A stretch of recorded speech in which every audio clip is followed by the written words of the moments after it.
Now I would like to welcome Mrs. Andrea Beste. She's an agricultural scientist, a geographer, a soil expert. And what is very important, she's very active in policy advice in the day-to-day business, which is a very important contribution for our conference, I would like to underline. And I also would like to welcome Diederik Sprangers, because they are making a different format today for this presentation. I'm already curious what we can expect. This was an idea of Andrea to not do the standard slideshow and talk, but to have me interrogate her. So that's what we're going to do. Let me see if I can find my questions. Right, we're talking about soil protection. Andrea, air protection and water protection are topics that we're completely used to, have been used to for decades, if not 50 years already. Soil protection has not had as much attention by far. How come the European Union still has no soil law? Because they have actually been active on air protection and water protection. Why is there so much difference with soil? Yeah, there have many people been wondering the last years or the last decades why that is so, but from my opinion, I could explain it maybe in that direction. With water and with air, you have everyday contact. You're drinking water, you know how important water is to you.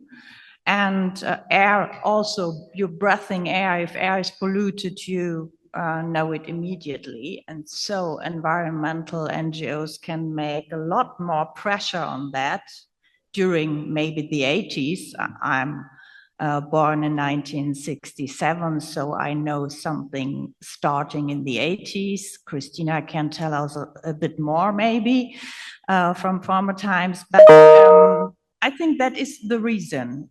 We have so much pressure on water and air policy because you feel it. You have it with you.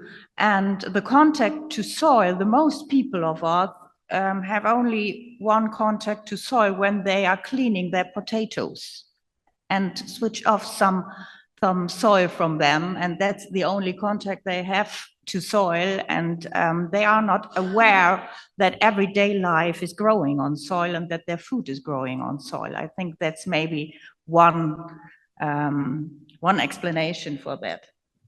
You've been active in this field for close to 25 years now as a consultant, particularly watching the EU and their soil protection legislation that's maybe being developed or not. Would you say EU politicians are really interested in soil? What are they doing? Yeah, I personally have started to be engaged in soil protection because I'm studied geographer and agro-scientist, and I made my PhD in developing a soil assessment tool, what you can use scientifically, but also the farmer for his own. And I presented this tool almost worldwide, so in Middle Europe and in Brazil and some other countries, and that has been my start. And I funded my own bureau in 2001, as I knew at that time that I would not make a difference in any university in Germany to tell them what I wanted to tell about soil. I would not have the possibility to make career because no one was really interested in alternative thinking about soil conservation, especially in agriculture. So I started my own bureau, but there was a discussion since the middle 90s, maybe coming up with the convention to combat the certification about soil conservation. And I think this gave a little bit of breath to the development of the European Commission, because in the year 2002, the European Commission, now I tell a good story about European Commission.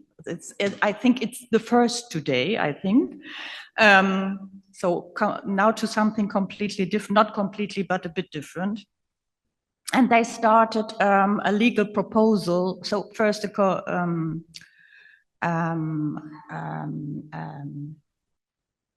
do you call it? So first, they described the strategy to coming up with soil conservation strategies, and then they made a legal proposal for a directive, soil conservation directive. And I was wondering at that time, because it has been very ambitious, and it did not sound much like lobby influence. I was really wondering at that time that they have such ambitious official employees there, but then I learned that they have a very good research institute of the European Commission of its own in Ispra, Italy. And there are sitting some really engaged people for soil conservation, and really, I would say, engaged scientists. And I met them, and since then we are working from time to time together, and they are really engaged. And I think at that time, it was not so usual that the lobby activities start before the European Commission comes out with a proposal.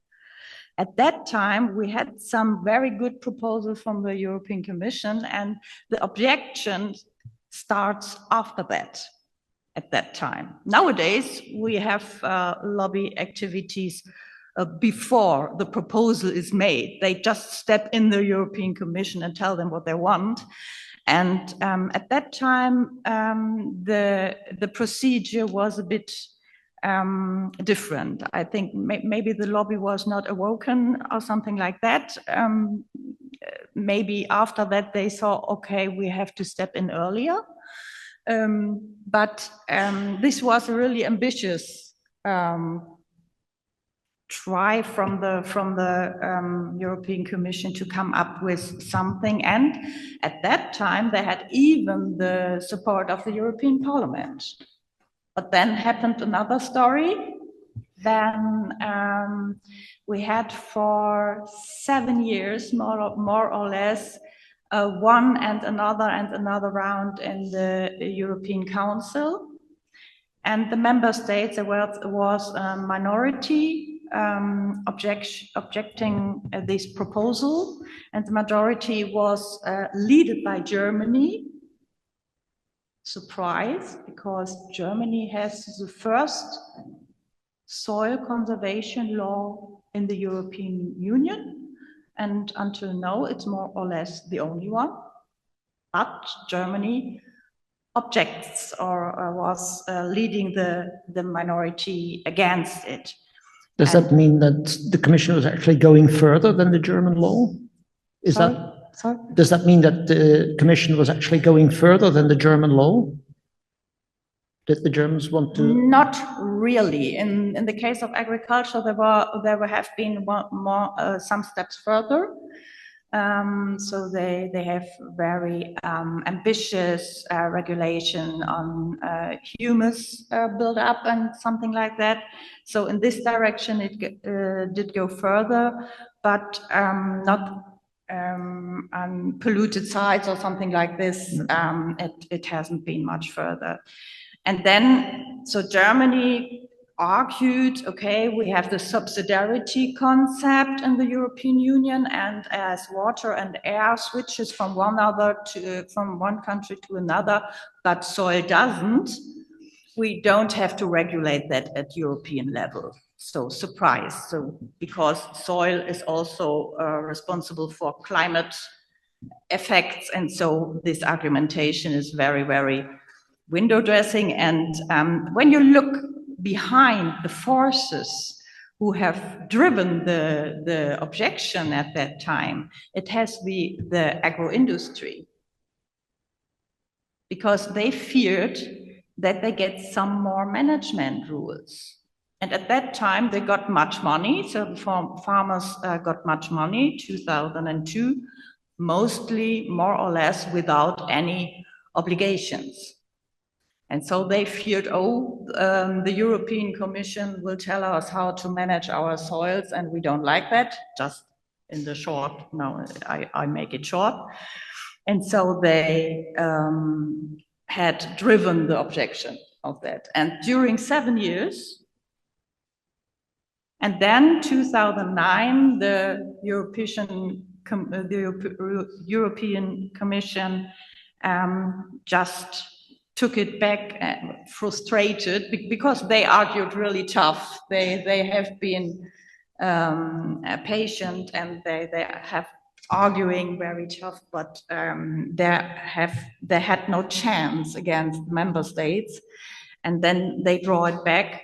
Member states, plural, if not just Germany? 5. It has been 5. I would have to look after who it was, but it has been 5.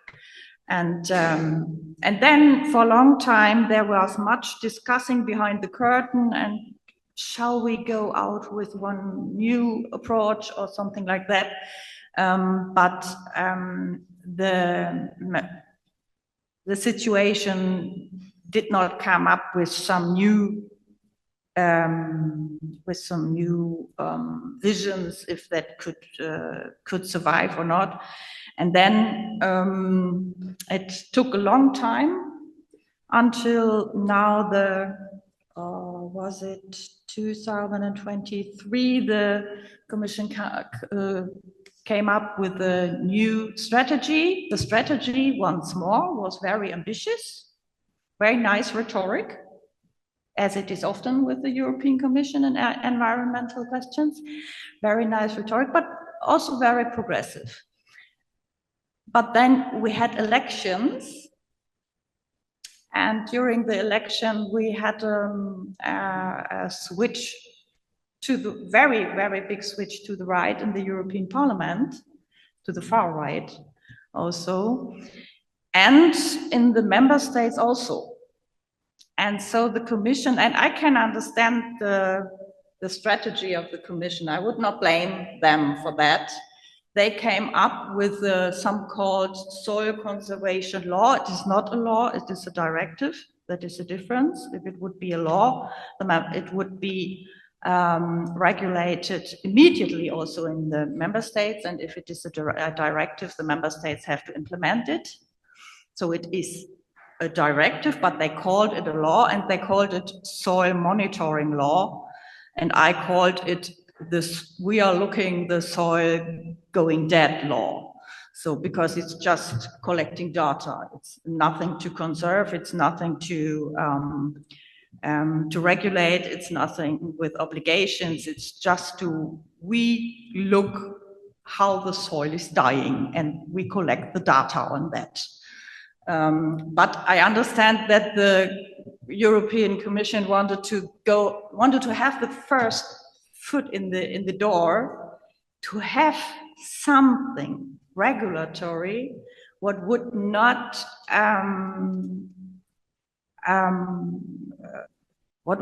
be totally objected by the member states or by the European Parliament. And I think she was right.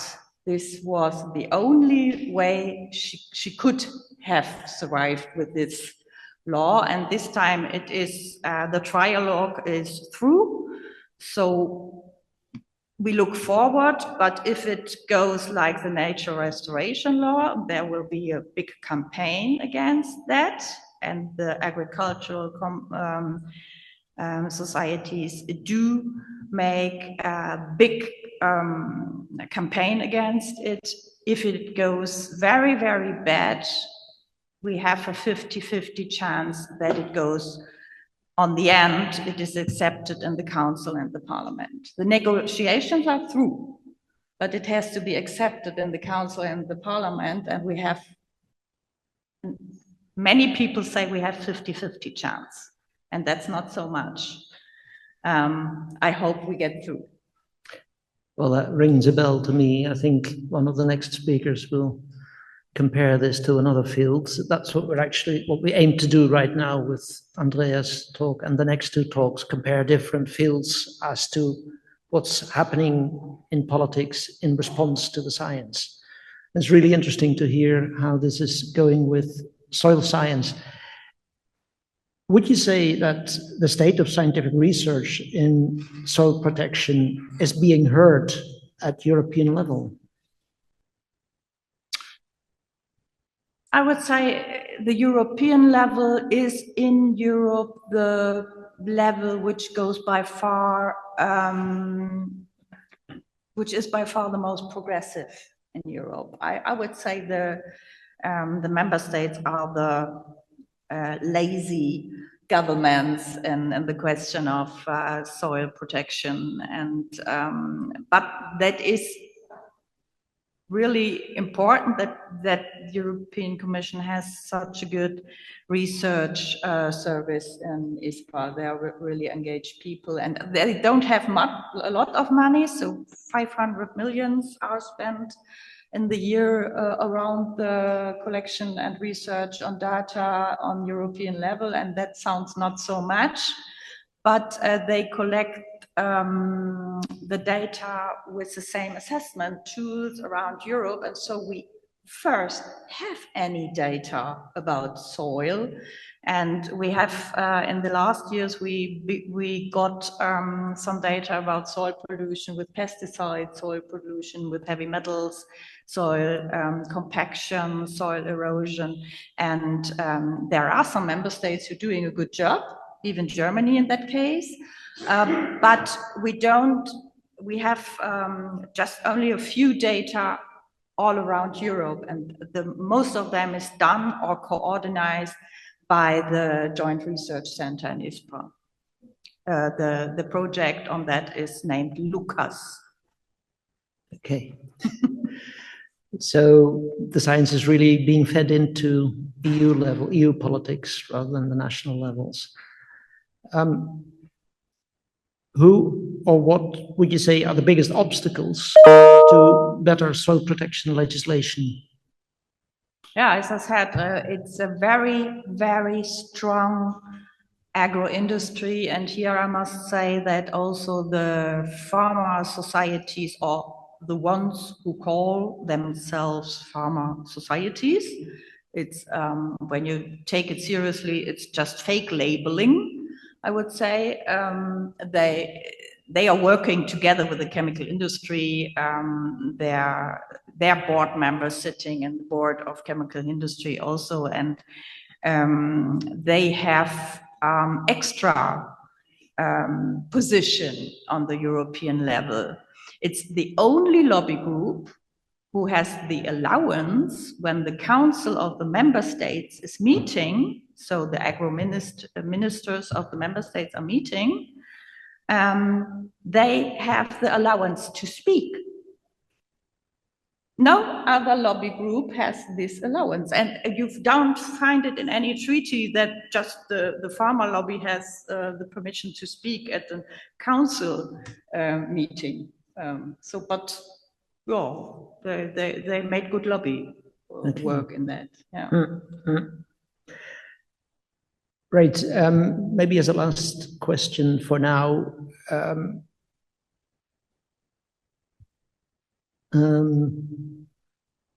Where would you say are exactly the biggest knowledge gaps in politics when it comes to soil protection? I don't know where I have to begin. The most politics I know, except those I work for, know something about soil. It's just not an issue. They are erasing all 4 or 5 years. They are erasing some data in the press that we have some kind of erosion, and then the FAO gets out, or some land use reports are coming out that maybe our food is in danger worldwide. But if you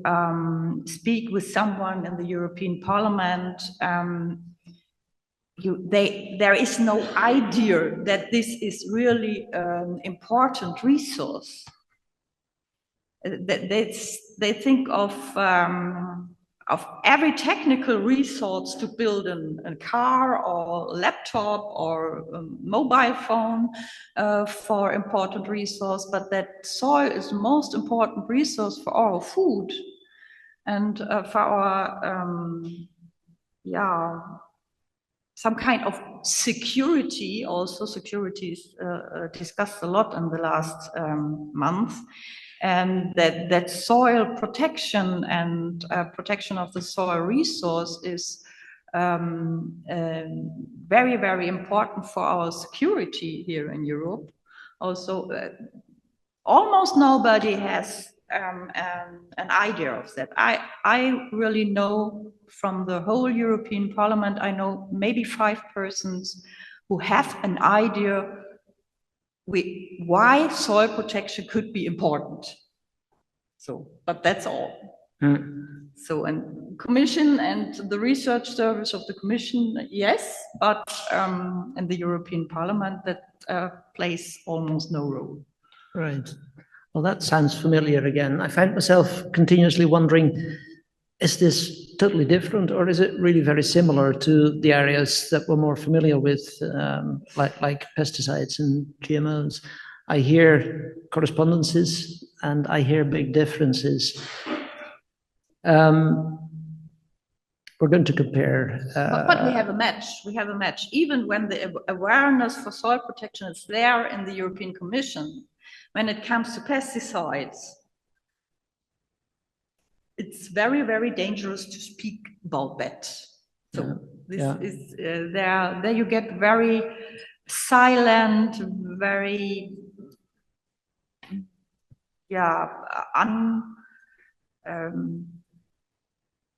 uneasy, and you get very, very careful what can we write in our text and what not if it goes on pesticides. So you can't imagine what a big lobby that is. I know I'm coming from Germany.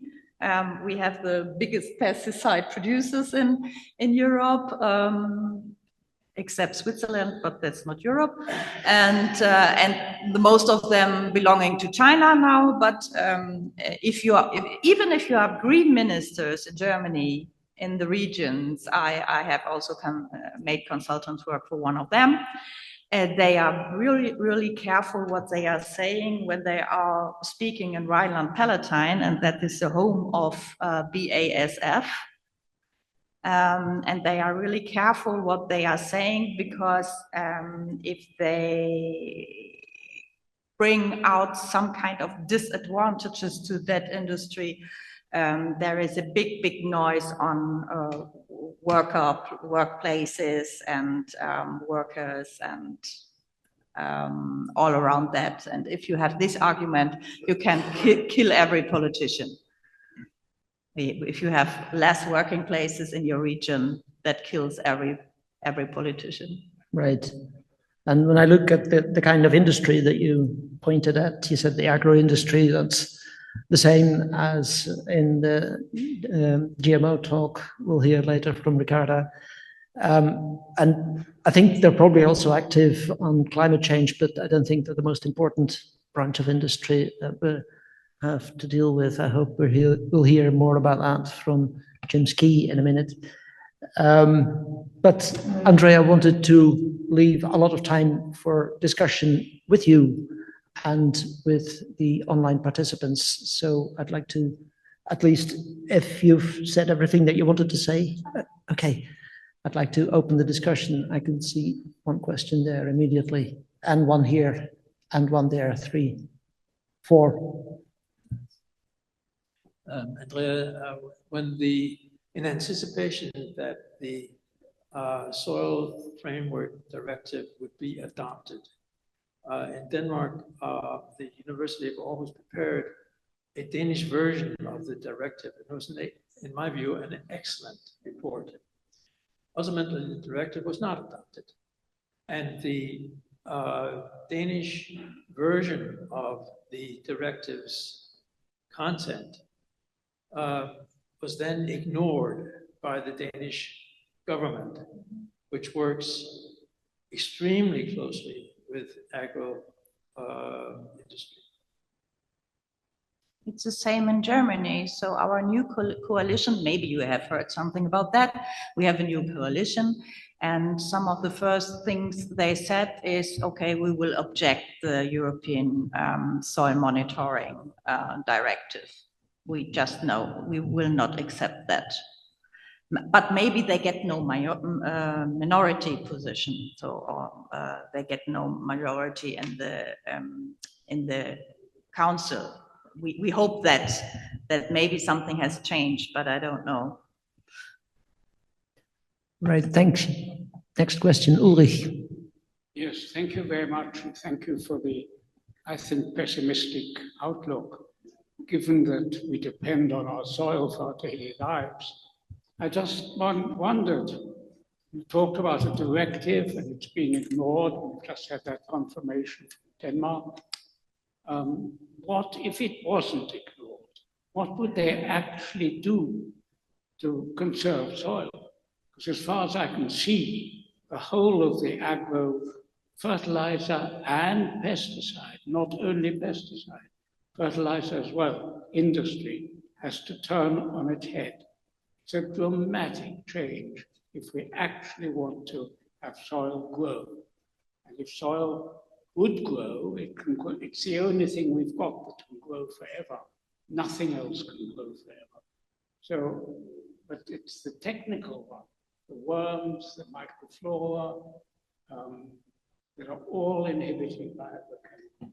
Yeah, but this directive doesn't deal with that. It's just a monitoring directive. It's just look at the soil and make the data how it's dying. But the monitoring just says we're losing 5 tons of soil each per year, or something like that.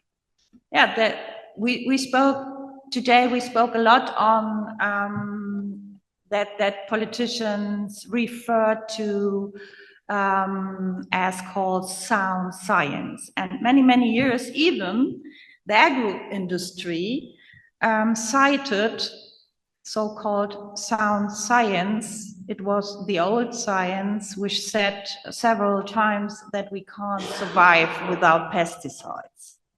And at that time, the agro industry and many conservative politicians liked to cite sound science. But nowadays, the situation has turned. Nowadays, we have many young and good trained researchers all around Europe, and not only with NGOs, even with public institutions, public universities, and so on, who raise their voice, because nowadays it's not so bad for their career. Nowadays, they can make career with these issues.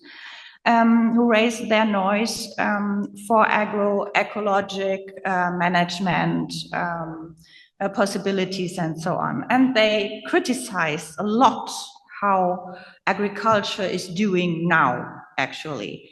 And now, the agro industry and many conservative politicians don't cite science anymore. So we just have just another situation. So now they ignore science because science is not fitting in their ideology, and so science is not so important anymore. That's really an interesting switch. I think also for our discussion that many people use science if it fits and don't and ignore science if it doesn't fit. We had many committee meetings in the agricultural committee the last month, and I followed almost every committee meeting since 2010. And you can't imagine what stupidness and scientific ignorance you have in the room during that discussions which take place there. You can't imagine. You would be very frustrated, I think. But that is also a fact what comes from the elections, Right. because we have many people of the far right also in the agriculture committee. But you can't imagine what the discussions. You as scientists, you would get your hair out if you could follow that. You can't imagine. Don't do it. They are publicly, you can look at them. They are all in the internet, but I would say go and buy a good bottle of red wine and don't look at that. I'm getting the image now of martial arts, really. I don't know why, but next question. Kindly give me your expert opinion in one particular place in Greece, very close to Turkey, in an island. We experience a particular behavior of the soil. The soil becomes acidic, has lost all the worms. Of course, wildlife is affected there, and all the insects and so on. There's a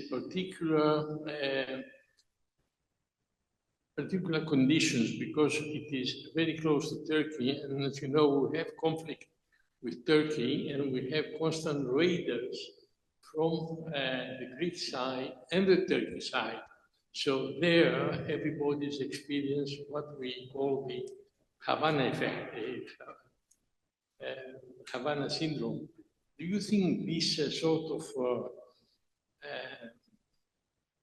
radiation could affect also the soil? Because we found that the soil has really lost its fertility, lost all the life, worms and so on. I think I can't say something about this special situation. I have to look more on that or get more information on that.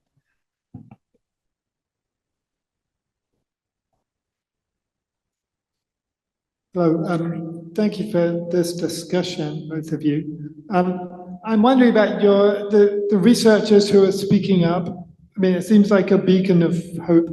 What is the vehicle or the explanation for their speaking up? Is it people's interest in agroecology or something like that? Is that a concept that they're riding on? Can you explain more?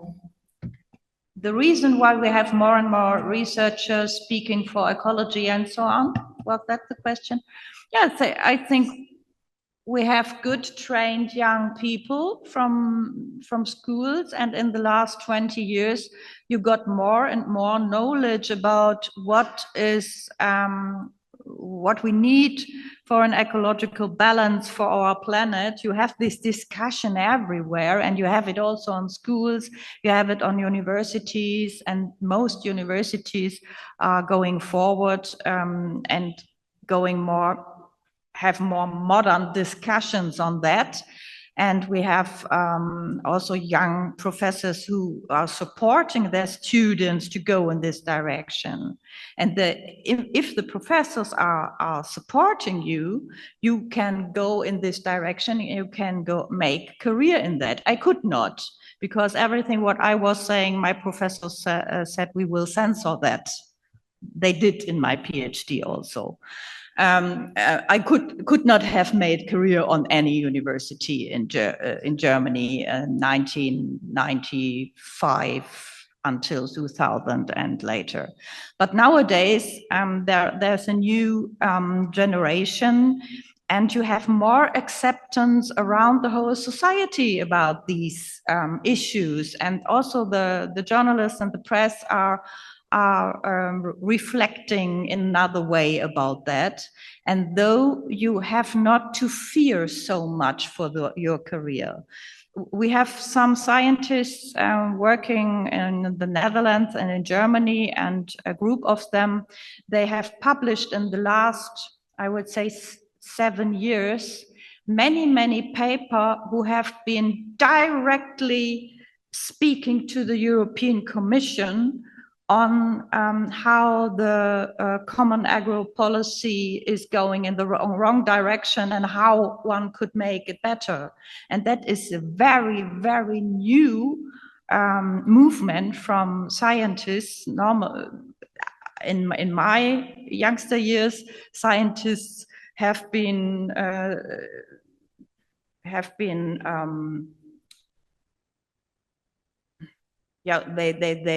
they brought some kind of holy neutrality with them, and would not have made a politic statement.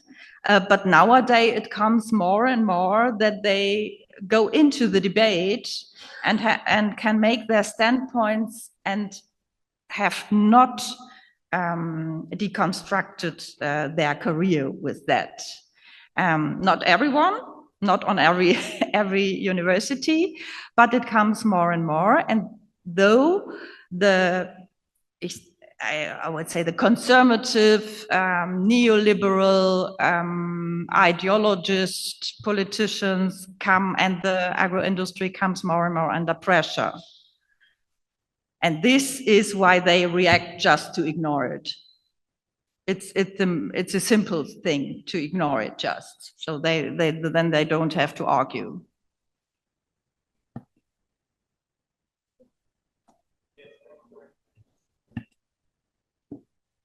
I would like to ask you, which is the relevance today of treated seeds, namely the seeds that one can buy that are a priori covered with the pesticides, and sometimes a generic one, so that it is not chosen according to a specific pest, but just, kills everything.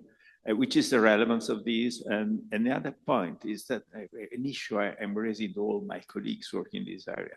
I'm interested in plasticity as a relevance in ontogenesis for phylogenesis. I do understand the resilience of nature, but how comes that we still have food in spite of 70% of the insect disappearing, in spite of this disaster in soils? I mean, can we understand how so resilient nature is with respect to this kind of aggressions? Well, these are two questions. Good questions. We have enough information today. We have no longer a lack of information. We have enough information what kind of management, even if it's agricultural or industrial, does not fit to our planetary resources or not. What kind of agriculture is not giving us food security, and what kind of agriculture can maybe or surely make it better. We have this knowledge. We have no lack of knowledge. We have just some kind of interests. And to make it shortly, I would say the characteristics of humankind, which are the most objecting and the most critical here are just stupidness and greed. These both are the main things that I see when good arguments for agroecology or other ecological solutions are not convincing or are not introduced. It's just stupidness and greed. So if I see it correctly, we have one more question or two more questions from the audience that we will take, and then I think we will wrap it up, because we need to make up a bit of time, which we have been late before. Thank you very much. I'm not an expert in soil, but I'm very interested in it. And there were two things that I thought to take the opportunity to fish your mind for. One is this thing of terra preta, the black earth, the black soil, that is built in indigenous populations in the rainforest, where it was found that, I mean, as far as I know, and I would value your thoughts on this, although it was deemed that the natural biodiversity of the topsoil, which in many places is centimeters deep, was there many feet deep. And it had to do something with the human tending, where they would break clay pots, and then they would create the right conditions to create, if you would like, very depthful and very fertile topsoil, very different to other areas. So I would love to hear your thoughts on that. And then the second one is, I was quite recently and more so interested in the power of electricity and magnetism and sort of biofields, and the importance of acidity in regulating, if you would like, growth of microorganisms, whether these are bacterial or fungi, and so on and so on. And do we know anything about the effect of electricity, either directly or indirectly, through changing acidity to improve the fecundity of the soil? So these are two questions. Thank you very much. So the second is first, because I don't know if I get it really right, but I don't think that I can tell something about electricity in that direction, but maybe we can talk later about that. And what the black earth you mentioned, terra preta, how many time do we have? Because I do presentations around 2 hours on this issue every time, but I don't know if I would say we have 5 minutes. okay, say it in. I try. So in the tropics, this kind of long treated by humanity humification soil process builded some kind of soil, which is called their terra preta, which is very fertile. This has nothing to do with the products called terra preta, which are sold here in Europe. This, I would say, it's just fake labeling, because the humification process is not the same. The humification substances are not the same, and the terra preta here is just dead coal from a pyrolysis process. And even if you give clean substrate in a pyrolysis process, you get out PAH.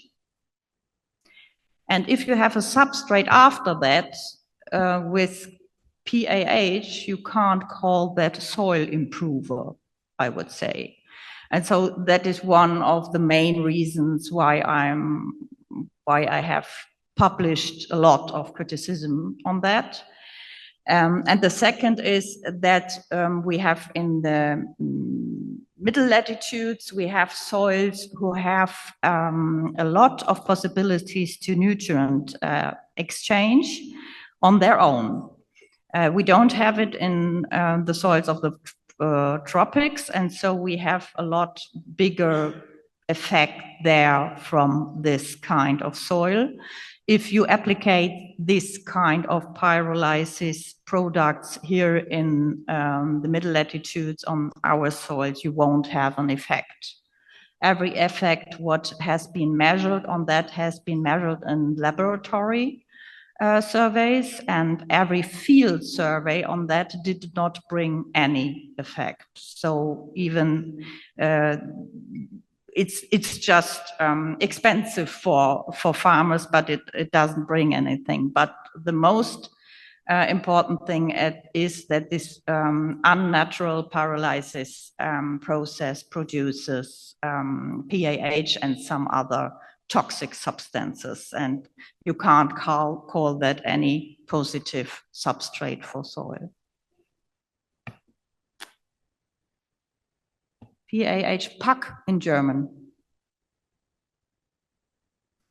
Polycyclic aromatic hydrocarbons. Okay, so Hello. the last question we are taking, and then I think we really need to finish. Thank you so much for your presentation. You've spoken already about the sort of approach to more consolidated agriculture, but wondering about sort of direct identification of the water supply and its relationship to the soil, and its consolidated identification and relationship. And also if the mining industry has been identified as a contributor to the toxicity in the soil in any of your experience. Definitely, so the mining industry, that's the issue of polluted soils, and that is also addressed in the monitoring directive, but also just with monitoring, not with some obligations or something like that. And an even more important thing is our landscape water circle, what is managed from soil, and there you go much wider from the farmer's field out in the landscape. And what we really, really need urgently is management of this landscape water circle, because you can have climate, combating climate change with that, and you can have a big climate adaptation for agriculture also when you're doing good management on the field with crop rotations and so on. And if you are doing good planning of the landscape water circle. But as you have much more complicated situations there, who is responsible where and for what, we have not made much step further in this direction. And it's addressed in the soil monitoring directive, but just also with monitoring. It's just really only monitoring. It's not obligation, not management recommendations or something like that. There has been some in it, and it has been thrown out during the negotiations, even from the Conservative Party in the European Parliament. Okay, thank you very much, Andrea Bester. We are very pleased to have you with us. It was great insight that you gave to us for our prime source of livelihood, much neglected. And thank you for having me here.